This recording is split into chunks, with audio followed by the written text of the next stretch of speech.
तो आते हैं इंटीग्रेशन। इंटीग्रेशन का मतलब आपको अभी समझ में आ जाएगा। एक्सरसाइज 7.1 का हम पहला क्वेश्चन कर रहे हैं sin 2x। तो बेसिकली इंटीग्रेशन से पहले हम समझते हैं कि इंटीग्रेशन है क्या। तो इसके लिए sin 2x जो है ये पूछ रहा है क्वेश्चन में कि एंटी डेरिवेटिव का मतलब ऐसा कौन सा फंक्शन है जिसको आप डेरिवेट करके आंसर आप लेके आए हो sin 2x। तो हमें वो फंक्शन पता लगाना है कि which function is going to be derivate and the answer will be sin 2x। तो हमें वो फंक्शन पता लगाना है, ठीक है। तो सबसे पहले इसका मेथड ये है कि sin 2x और किसके डेरिवेशन में आपस में रिलेशन होता है। हमें पता है कि sin x और cos x के बीच में रिलेशन होता है।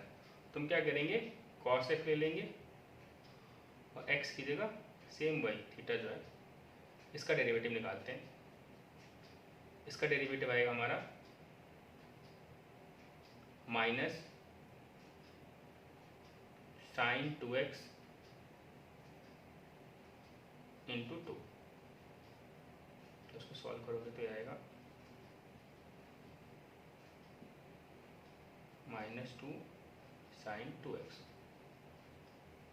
तो इस -2 को हम यहाँ भेज देंगे तो -1/2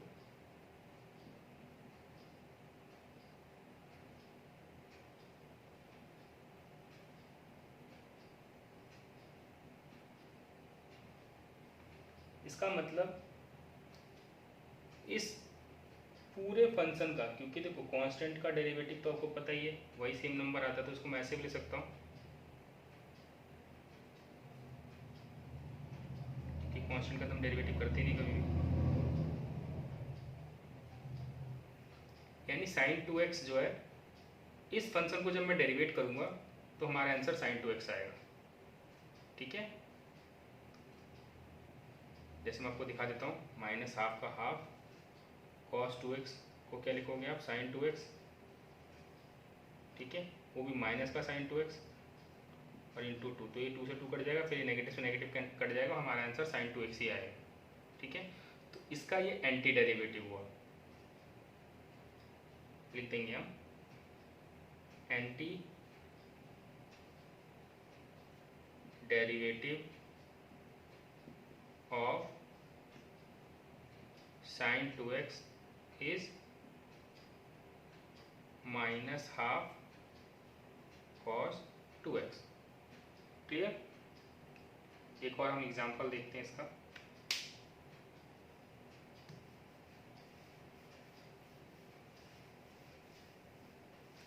इसी क्वेश्चन से मिलता जुलता हम एग्जांपल देखते हैं जो कि आपका एनसीईआरटी का एग्जांपल है।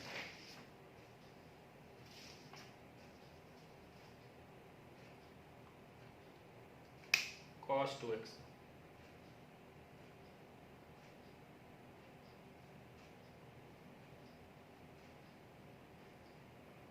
तो हमें पता है cos 2x किसका डेरिवेटिव होता है, sin x का। तो हम लिख देंगे इसको sin 2x का डेरिवेटिव, और sin 2x का जो डेरिवेटिव होगा वो आपको पता ही है क्या होगा, 2 cos 2x, ठीक है।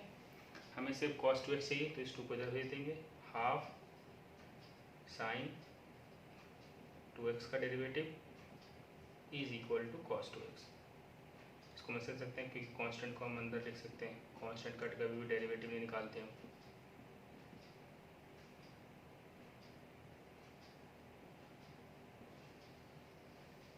तो cos 2x का एंटी डेरिवेटिव आ गया हाफ sin 2x, ठीक है।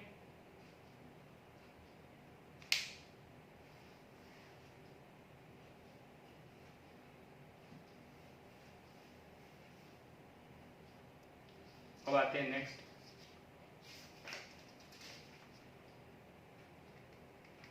cos 3x। cos 3x किसका होगा, sin 3x का। तो sin 3x का डेरिवेटिव 3 cos 3x आएगा। हमें सिर्फ cos 3x चाहिए तो 1/3 sin 3x।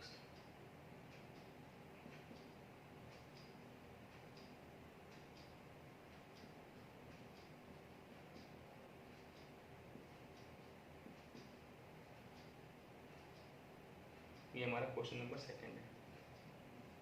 तो ये आंसर आ गया हमारा कि cos 3x का एंटी डेरिवेटिव 1/3 sin 3x का होल डेरिवेटिव होगा। अब आते हैं e की पावर 2x, थर्ड क्वेश्चन हमारा।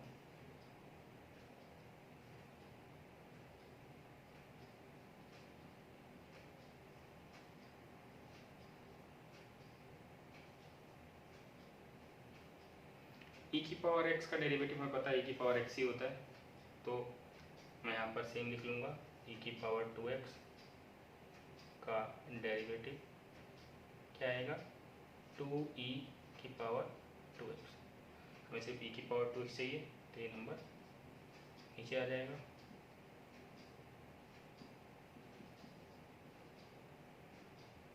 हाफ e की पावर 2x का होल डेरिवेटिव।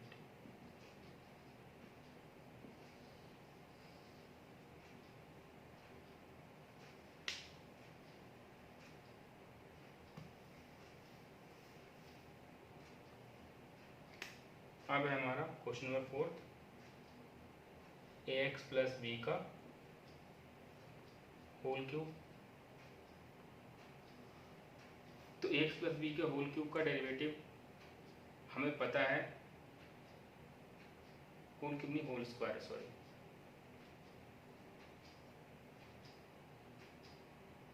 तो होल क्यूब का जब डेरिवेटिव करेंगे तभी होल स्क्वायर है, क्योंकि हमने पढ़ा ना एक्स क्यूब को जब डेरिवेटिव करते हो तब क्या आता है आपका एक्स स्क्वायर, और 3 तो आता ही है।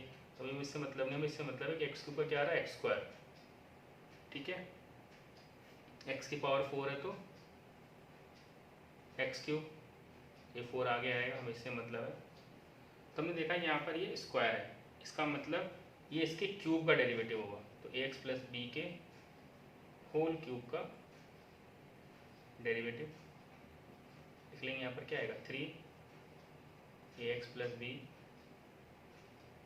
का होल स्क्वायर इंटू ए। तो हमें सिर्फ एक्स प्लस बी का होल स्क्वायर चाहिए, ये नीचे आ जाएगा तो 1/3a ax प्लस बी का होल क्यूब का डेरिवेटिव।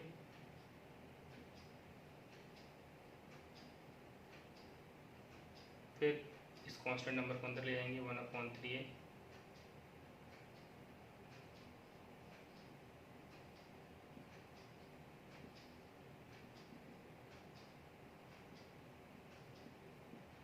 ठीक है। तो हम लिख देंगे एक्स प्लस बी का एंटी एक्स प्लस बी के होल स्क्वायर का anti derivative 1/3a x plus b का होल क्यूब है, ठीक है। Anti derivative of x plus b का whole square is equal to 1/3a x plus b का whole cube.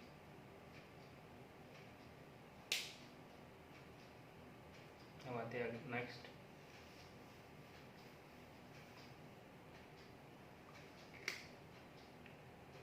Question number 5, sin 2x minus 4e की power 2x। अब यहाँ पर दो फंक्शन आ गए, तो कुछ नहीं करेंगे, हम एक एक करके अटेंड करेंगे। पहले sin 2x के लेते हैं। तो हमें पता है sin 2x के लिए क्या आएगा cos 2x। तो cos 2x का डेरिवेटिव क्या आ जाएगा आपका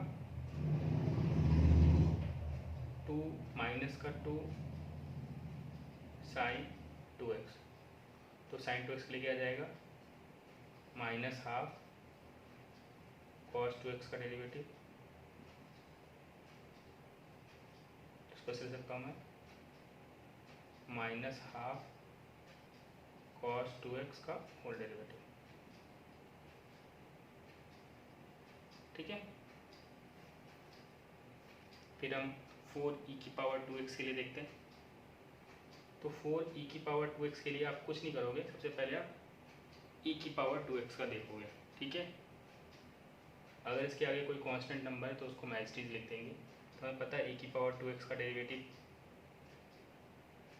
e⁴ उठाते हैं, e⁴ का डेरिवेटिव क्या होता है, e⁴ ही होता है, क्योंकि इसी के बीच में आपस में रिलेशन है। तो e⁴ का डेरिवेटिव क्या जाएगा, 2e⁴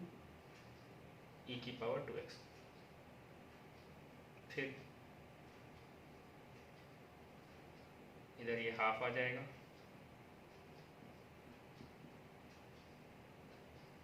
ठीक है। अब हमने देखा कि यहाँ पर 4 है, हमें 4 चाहिए उधर, तो हम क्या करेंगे, 4 से ऊपर नीचे इसको मल्टीप्लाई और डिवाइड कर देंगे, इससे कोई फर्क नहीं पड़ता है।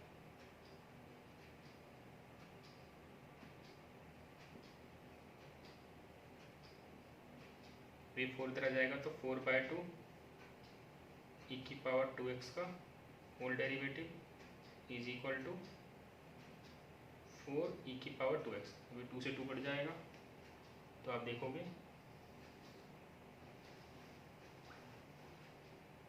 कि आ जाएगा 2e⁴ का derivative is equal to 4e⁴ इसको समझ सकते हैं, 2e⁴ का होल डेरिवेटिव जो है वो 4e⁴। अब हम वैल्यू को रिप्लेस कर देंगे वहाँ पर, ठीक है। तो आपने देखा कि sin 2x का डेरिवेटिव क्या आया था, -12 cos 2x, फिर माइनस साइन है, माइनस का माइनस, और 4e⁴ का क्या है, 2e⁴ ये हमारा एंटी डेरिवेटिव हो गया इस फंक्शन का, ठीक है। तो हम ये जितना ये कर रहे थे, इसके लिए अब हमारे पास सिंपल एक शॉर्टकट है, इंटीग्रेशन। सीधा हम इंटीग्रेशन अप्लाई करेंगे और हमारा एंटी डेरिवेटिव आपके हाथ में आ जाएगा, ठीक है। तो एक तो आपके पास ये मेथड है, इसके लिए आपको सोचना पड़ेगा कि वो किस फंक्शन का डेरिवेटिव है, ठीक है। तो इतना कुछ करने से अच्छा है कि हम इंटीग्रेशन देख लेते हैं, ठीक है। इंटीग्रेशन के कुछ फॉर्मूलेज हैं जो कि आपको पता होने चाहिए। क्वेश्चन नंबर 5 के बाद जितने भी क्वेश्चन है वो सिंपली इंटीग्रेट करने हैं, ठीक है। इसमें हमें इंटीग्रेट करना था, लेकिन एंटी डेरिवेटिव यानी जो मेथड ऑफ इंस्पेक्शन जो बोलते हैं ना, उस मेथड को इस्तेमाल करते हैं। ये मेथड ऑफ इंस्पेक्शन है, हमने देखा कि वो किस फंक्शन का डेरिवेटिव था, उसके बाद हमने उससे आंसर निकाला। तो हम सीधा इंटीग्रेशन कैसे निकालेंगे, इंटीग्रेशन मतलब एंटी डेरिवेटिव।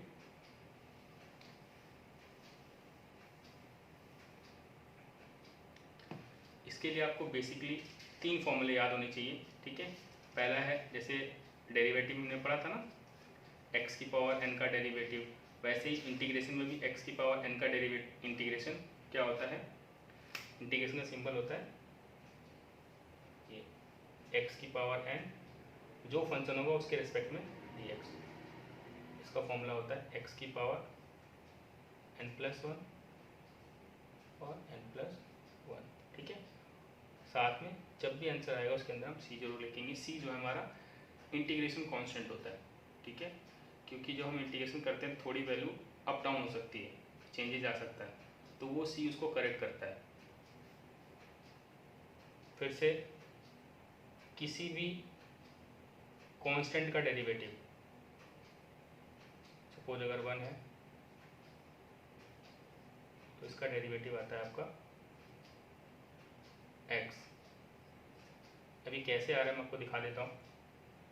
हमने पढ़ा है कि x⁴0 की वैल्यू क्या होती है, 1। अब इसको जब आप इंटीग्रेशन अप्लाई करोगे तो क्या आएगा, x⁴0+1 और 0+1, तो 0+1 क्या हो जाएगा, x⁴1 ही हो जाएगा, और ये 1, x⁴1 क्या होता है, x, ठीक है। तो 1 का डेरिवेटिव हमेशा क्या होगा, x होगा। सपोज अगर मान लो आपके पास ऐसे दिया हो, कांस्टेंट है कोई 4dx, तो इसका इंटीग्रेशन क्या होगा, 4x, क्योंकि उसको क्या लिखूंगा, 4 × 1 dx, और 1 dx का इंटीग्रेशन क्या होता है, x, ठीक है।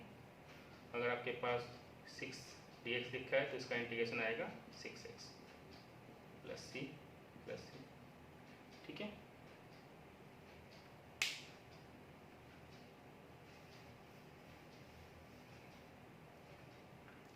cos x का डेरिवेटिव होता है, सॉरी डेरिवेटिव कह रहा हूँ, integration sin x plus C. ठीक है, और sin x का इंटीग्रेशन होता है minus cos x plus C. ये जस्ट अपोजिट है। ठीक है, जैसे डेरिवेटिव में था वैसे अपोजिट है, लेकिन हमने देखा था cos का डेरिवेटिव क्या था, माइनस साइन एक्स। यहाँ पे इंटीग्रेशन जो है cos का वो साइन एक्स है। ठीक है, यहाँ सिर्फ साइन का चेंज है, प्लस माइनस का, बाकी कोई चेंजेस नहीं है। ठीक है, तो आपको फिलहाल ये दो फंक्शंस याद होनी चाहिए। ठीक है, ऐसे ही सेक स्क्वायर एक्स का भी है, तो सेक स्क्वायर एक्स का डेरिवेटिव है, डेरिवेटिव कह रहा हूँ बार बार, integration tan x plus C.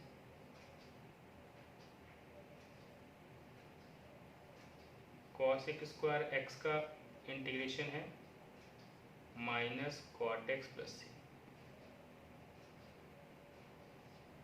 Sec x into tan x का derivative integration sec x plus C. ठीक है, तो ऐसे बहुत सारे फंक्शन हैं, जैसे जैसे आते जाएंगे हम वैसे वैसे उनको पढ़ते जाएंगे।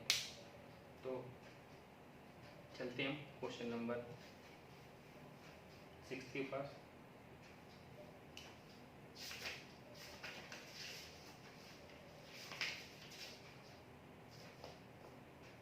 क्वेश्चन नंबर 6 में दिया हमारे पास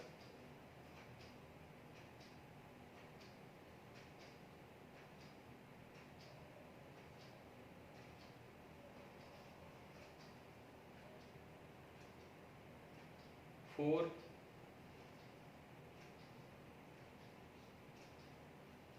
ई की पावर 3x प्लस 1 का इंटीग्रेशन। ठीक है, अभी तक हमने जितने भी फंक्शन पढ़े हैं उसमें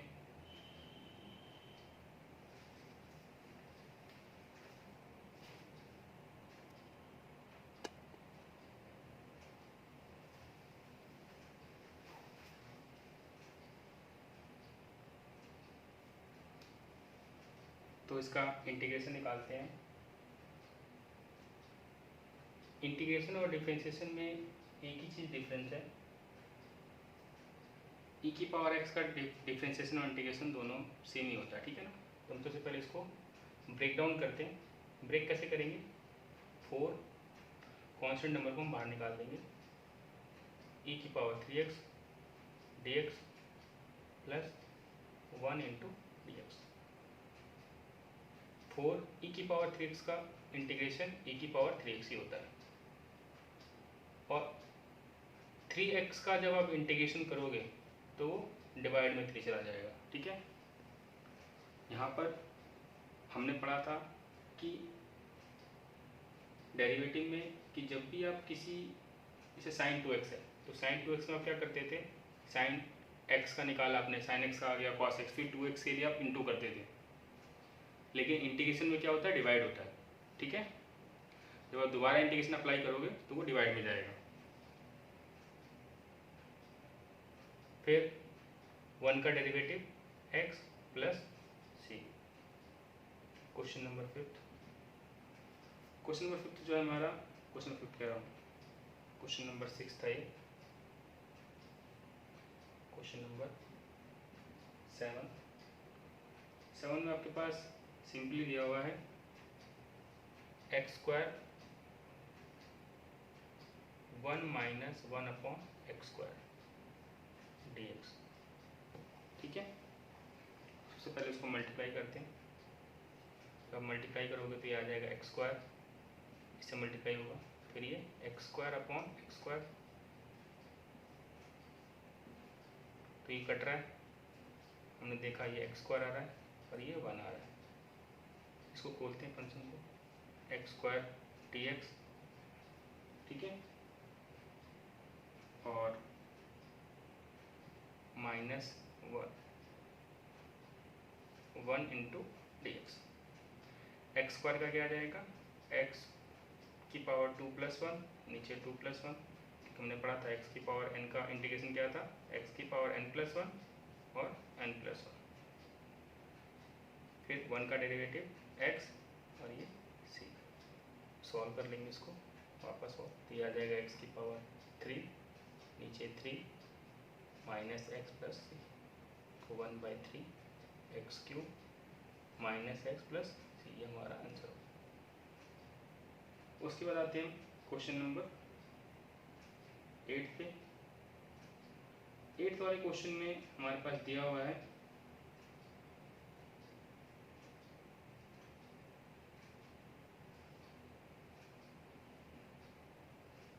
ax² plus bx plus c का ब्रैकेट 1 dx। अप्लाई करते हैं, a हमारा कांस्टेंट है तो a को बाहर रखेंगे, x² dx, यहाँ पर b कांस्टेंट है b बाहर रहेगा, x dx, यहाँ c कांस्टेंट है 1 dx। ठीक है, a x² का डेरिवेटिव इंटीग्रेशन 2+1, नीचे 2+1, फिर b हमारा कांस्टेंट है बाहर आएगा, x की पावर 1+1, 1+1 c, और जो हमारा 1 है, 1 का इंटीग्रेशन हमने क्या पढ़ा था कि 1 का इंटीग्रेशन क्या होता है, x होता है। ठीक है,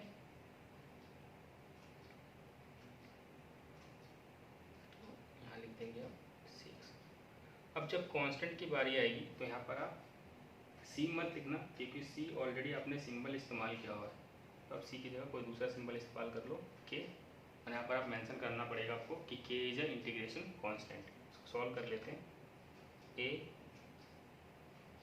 x³ 3 b x² 2 cx plus k। इसको अच्छे से लिखना हो तो 1/3 ax³ 1/2 bx² plus cx plus k, where k is the integration constant या इंटीग्रल कांस्टेंट। ठीक है, अब आते हैं क्वेश्चन नंबर 9 पे।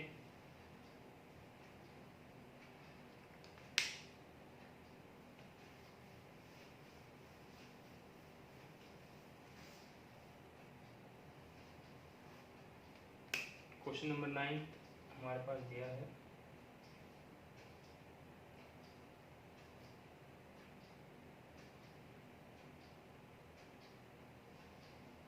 2x² प्लस e की power x dx।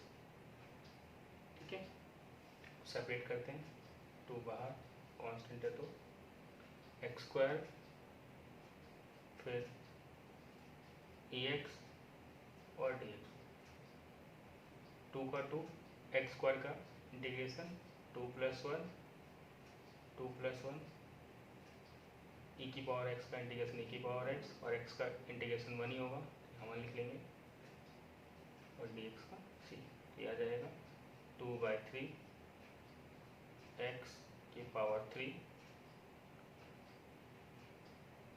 Plus e की power x plus c। Question number 10। जब भी आप क्वेश्चंस को करोगे तो क्वेश्चन पे एक बार सबसे पहले आप देख लेना कि कौन कौन से फंक्शन दिए हुए हैं और आपको क्या क्या करना है। ठीक है, कभी भी आप जब स्टार्टिंग करते हो चैप्टर की, किसी भी चैप्टर की, तो शॉर्टकट बहुत कम मारना। ठीक है, जब आप इसमें एक्सपर्ट हो जाओ तो आप शॉर्टकट लगा सकते हो, क्योंकि जैसे मैं इसके बाद शॉर्टकट लगाऊंगा, ये सब चीज़ें मैं लिखूंगा नहीं। आते हैं क्वेश्चन नंबर 10 पे। क्वेश्चन नंबर 10 में दिया हुआ है √x माइनस 1/√x का होल स्क्वायर। सबसे पहले हम a माइनस बी का होल स्क्वायर का फॉर्मूला लगाएंगे। ए माइनस बी का होल स्क्वायर होता है A square plus B square minus 2 A B, ये कट जाएगा, इंटीग्रेशन का साइन जरूर लगाना, dx। अब एक्स स्क्वायर का जब आप रूट का करोगे तो क्या आ जाएगा x, ये आ जाएगा 1/x और ये आपका -2। अब उसमें इंटीग्रेशन का अप्लाई करते हैं तो ये x dx प्लस इसको ऊपर ले जाओ, ये आ गया x की पावर -1, नहीं तो सिंपल देख लो 1/x dx माइनस कांस्टेंट है नंबर तो -2 1 इंटू dx।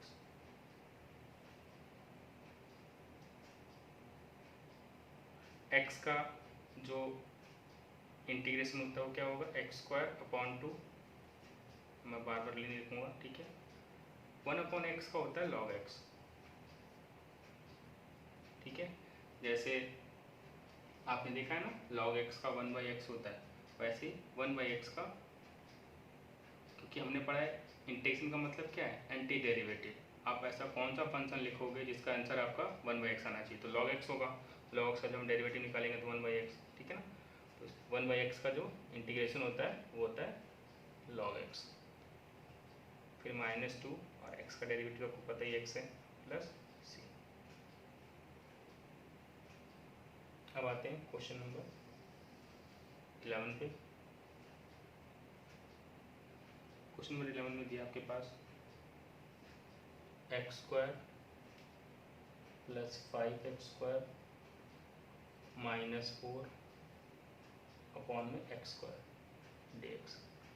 सेपरेट कर लेते हैं इसको, x² upon x² plus 5x²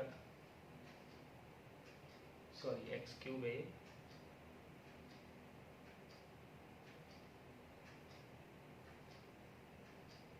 -4/x²।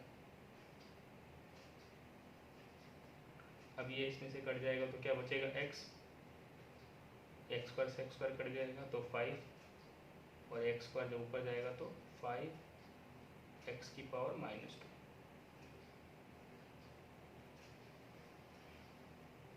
करते हैं इसको लिखूंगा मैं x dx, फिर 5 कांस्टेंट है बाहर रखा 1 इंटू dx, फिर यहाँ पर -5 बाहर रखेंगे dx। इसका आ जाएगा x²/2 5 1 का डेरिवेटिव x -5, ये x की पावर -2 प्लस 1 और ये -2 प्लस 1 प्लस c, तो x²/2 प्लस 5x। अब देखो यहाँ पर ये -2 प्लस 1 -1 आ जाएगा तो माइनस माइनस क्या हो जाएगा प्लस, तो ये प्लस का 5x की पावर -1 प्लस c। इसको अच्छे से लिख लेते हैं, x²+2 5x प्लस 5 ये नीचे आ जाएगा, ठीक है।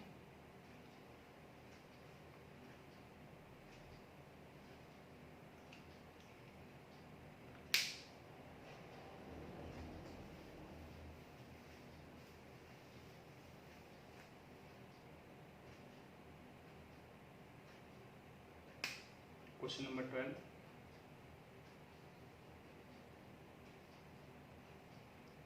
क्वेश्चन नंबर 12 में दिया हुआ है x³ plus 3x plus 4 √x into dx। अब उसको सेपरेट कर लेते हैं, सेम वैसे ही x³ √x plus 3x √x plus 4 √x। तो आपको पता है √x का मतलब क्या होता है हाफ पावर, ठीक है।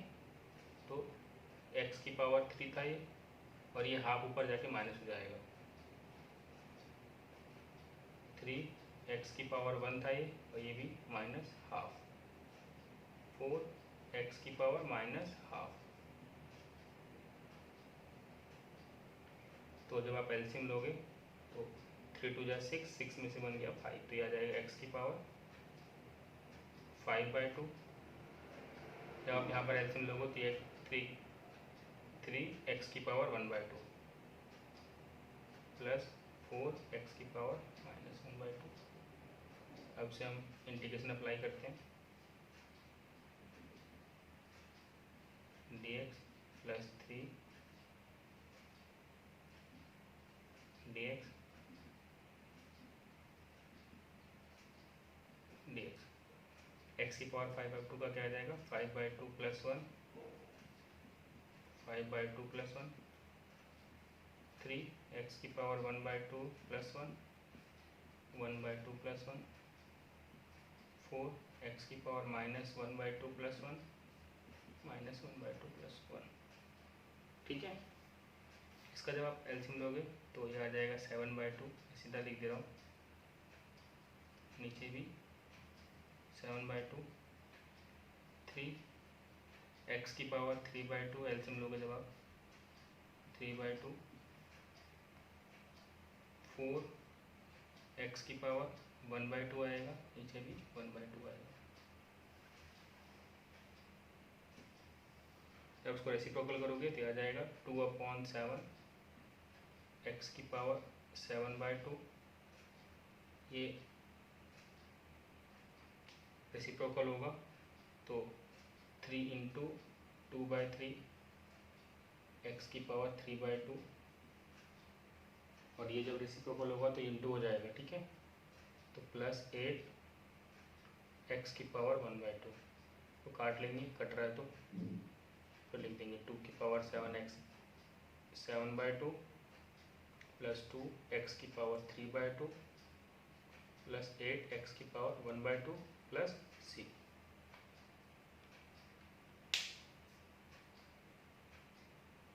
इन क्वेश्चंस में अगर आप शॉर्टकट मारोगे, मैं दोबारा बोल रहा हूँ, गलती होने के चांसेस सबसे ज़्यादा होंगे, तो क्वेश्चंस में शॉर्टकट ना मारें, हर एक चीज़ को कोशिश करें कि लिखें ज़्यादा से ज़्यादा। जब आप इस चैप्टर में एक्सपर्ट हो जाओ तब आप शॉर्टकट्स वगैरह अप्लाई कर सकते हो।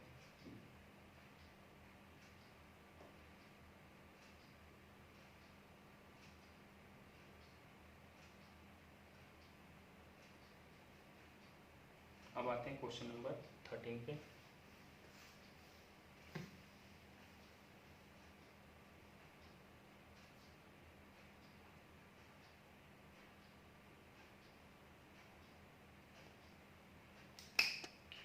क्वेश्चन नंबर 13 है हमारा, x³ minus x² plus x minus 1।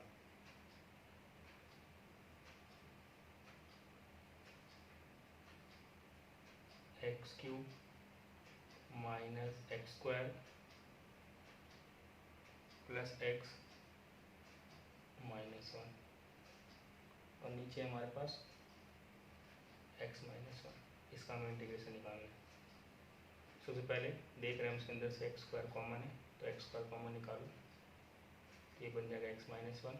यहाँ से कुछ कॉमन नहीं है तो 1 कॉमन,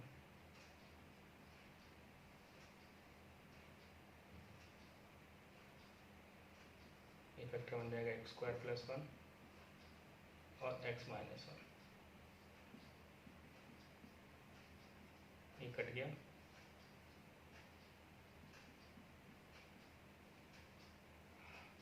उसको अप्लाई करते हैं, x² dx plus 1 into dx, ये आ गया x की पावर 3/3, ये सिर्फ x आ गया c।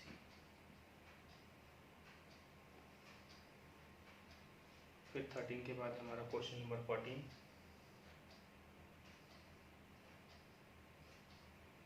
क्वेश्चन नंबर 14 में दिया हुआ है आपका 1 माइनस x √√x dx।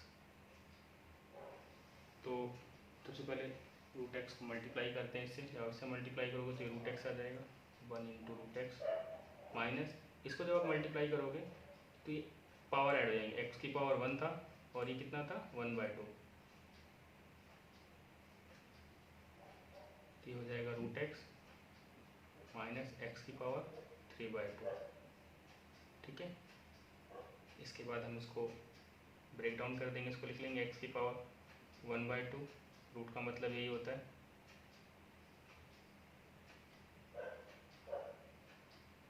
यहाँ अप्लाई करते हैं,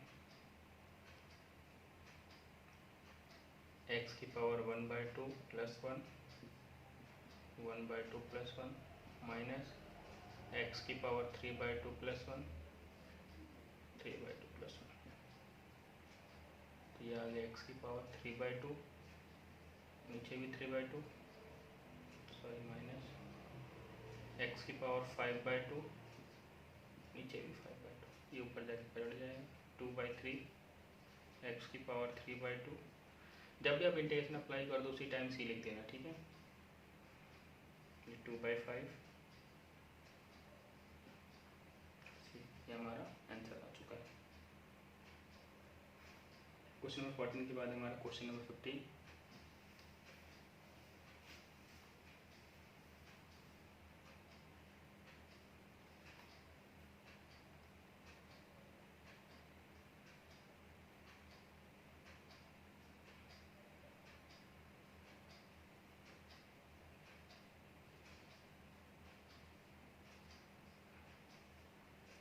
क्वेश्चन नंबर 15 भी जस्ट 14 के जैसा ही है, इसमें भी सेम हम इंटू करेंगे।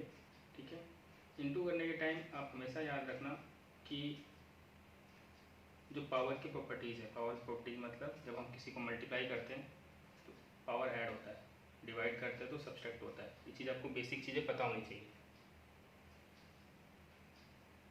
ये रूट एक्स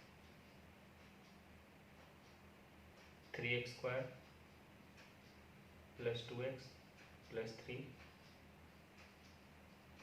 dx, हम इसको मल्टीप्लाई करते हैं पहले, तो 3x की पावर ये 2 और ये कितना था, हाफ पावर, रूट एक्स का मतलब हाफ ही होता है। फिर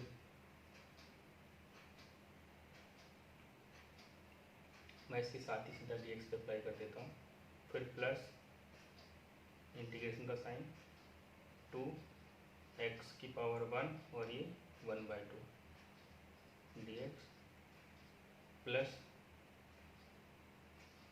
3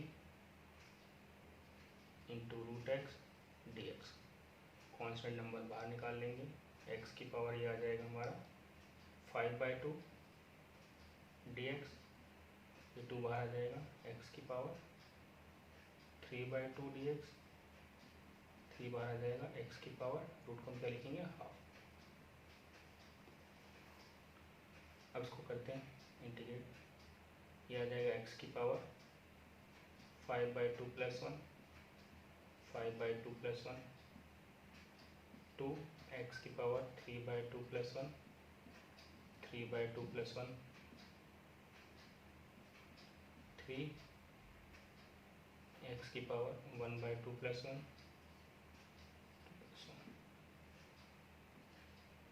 ये आ जाएगा आपका x की पावर